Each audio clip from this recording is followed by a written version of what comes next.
दोस्तों, relevant fact के बारे में मैंने आपके साथ काफ़ी डिस्कशन की। तो रिलेवेंट फैक्ट से रिलेटेड इंडियन एविडेंस एक्ट का एक बहुत इंपॉर्टेंट क्वेश्चन मैं आपके साथ शेयर करना चाहता हूं। आप मेरे साथ ध्यान से बात को सुनेंगे और हो सके तो मेरी बात को नोट भी करेंगे। तो इस तरह से आपका ये बहुत इंपॉर्टेंट क्वेश्चन एग्जाम्स के लिए तैयार हो जाएगा। और अगर आप मल्टीपल चॉइस क्वेश्चंस की प्रिपरेशन कर रहे हैं तो बहुत सारे मल्टीपल चॉइस क्वेश्चन हम इसमें कई सेक्शंस के साथ कवर करेंगे इंडियन एविडेंस एक्ट में। तो पहले क्वेश्चन नोट करते हैं, फिर उसका आंसर भी मैं आपको लिखवाऊंगा और साथ में समझाऊंगा भी। चलिए, state the facts. Question is state the facts. आप नोट करेंगे साथ साथ तो ज़्यादा लर्निंग में आपको इन्वॉल्वमेंट होगा। Which are relevant. ऐसे फैक्ट्स बताइए जो कि रिलेवेंट हैं। Which are relevant. उनकी रिलेवेंसी पर कोई भी शक नहीं है, कोई भी डाउट नहीं है। बट लेकिन एक कंडीशन सुन लीजिए। It is not necessary. It is not necessary. It is not necessary to give evidence to give evidence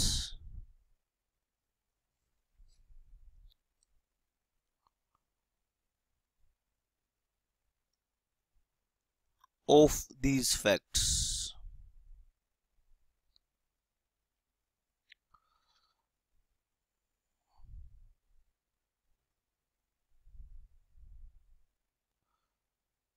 Of these facts.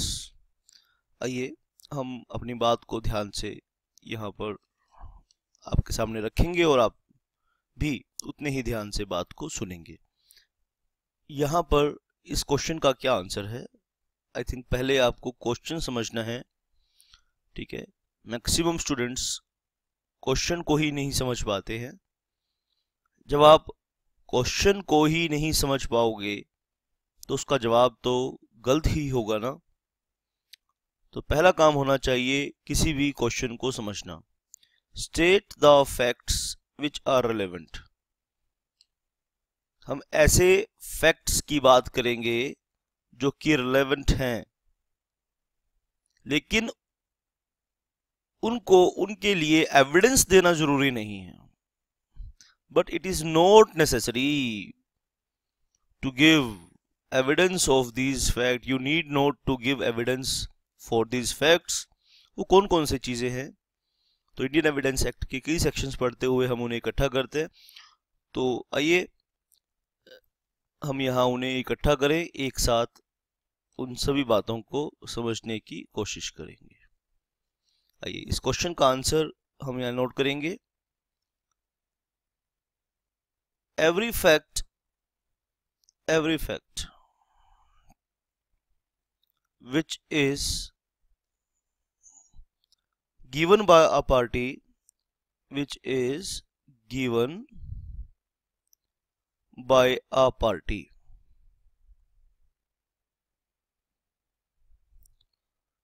to a suit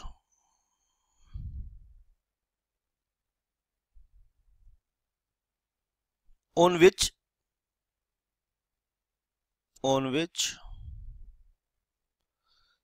it relies.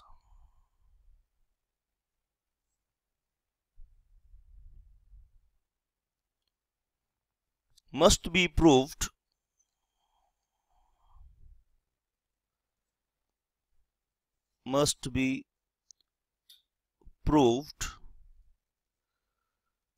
either by oral evidence or by documentary evidence. Either by oral evidence or by documentary evidence.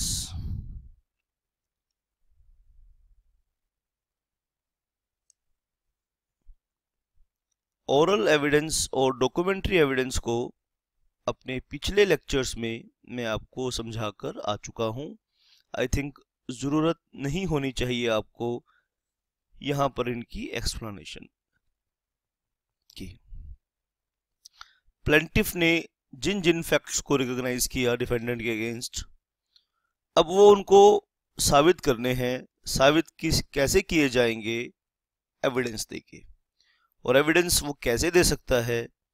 या तो वो oral evidence देगा या वो documentary evidence देगा।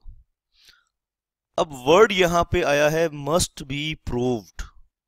आपने ध्यान देने के लिए यहां पर मैं बता रहा हूं आपको, यहां जो वर्ड यूज किया है वो किया है मस्ट बी प्रूव्ड, यानी उनका एविडेंस आपको देना ही देना है। कोई इसमें छूट नहीं है, कोई इसमें आपके साथ हम कोई भी रिलैक्सेशन नहीं देंगे। आपने कहा, जो बातें आपने कही वो चीज़ें आपको प्रूव करनी पड़ेंगी। प्रूव आप कैसे कर सकते थे? चाहे तो आप डॉक्यूमेंट्री एविडेंस दे सकते थे, रिटर्न में एविडेंस दे सकते थे, या ओरल एविडेंस दे सकते थे।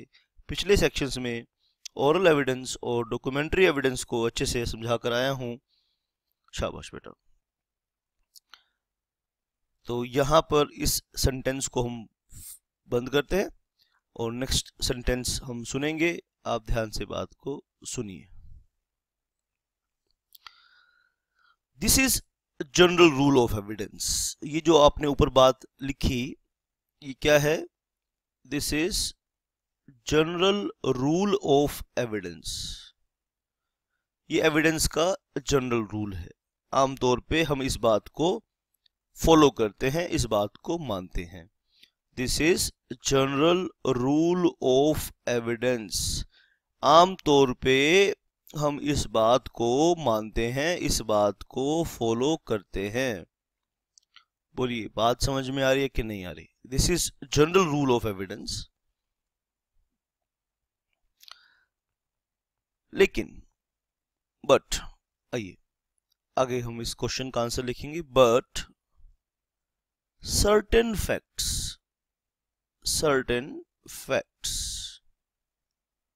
but certain facts even though relevant, यानी वो relevant तो हैं, even though relevant, need not be proved, need not be proved।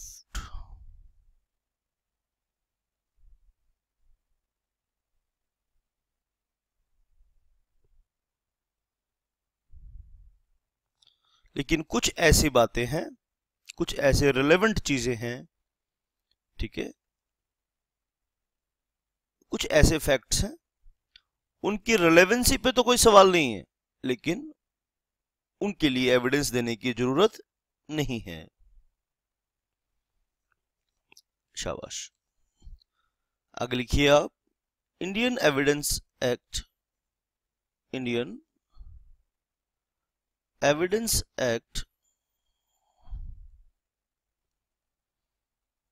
1872। मैं आपको परफेक्टली बता भी रहा हूं कि एग्जाम में आपने कैसे लिखना होता है। उसका एक एग्जाम्पल भी आप देख रहे हैं। mentions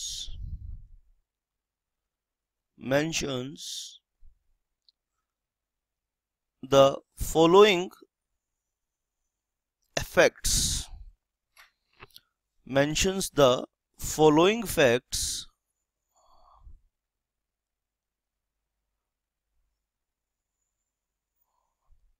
which need not be proved, which need not be proved, जिनको प्रूफ करने की जरूरत नहीं है। need not be proved।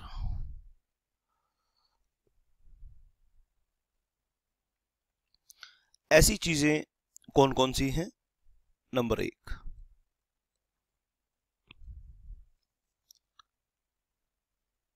फिर लेटर ऑन बाद वाले सेशंस में मैंने इन सेक्शंस को डिटेल में भी लेकर चलूँगा। पहले ये लिस्ट बनाएंगे, पहले उन सब की लिस्ट बनाएंगे और फिर उन्हें एक एक करके समझेंगे भी। तो आज के इस सेशन में हम उनकी लिस्ट बनाएंगे, फिर आने वाले सेशंस में उन्हें डिटेल में भी पढ़ेंगे। तो पहली चीज है फैक्ट्स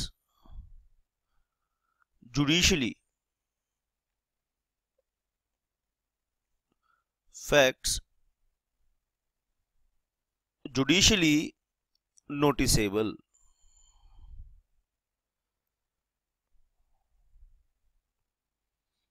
और इसमें हम दो सेक्शन कवर करेंगे, सेक्शन 56 एंड सेक्शन 57।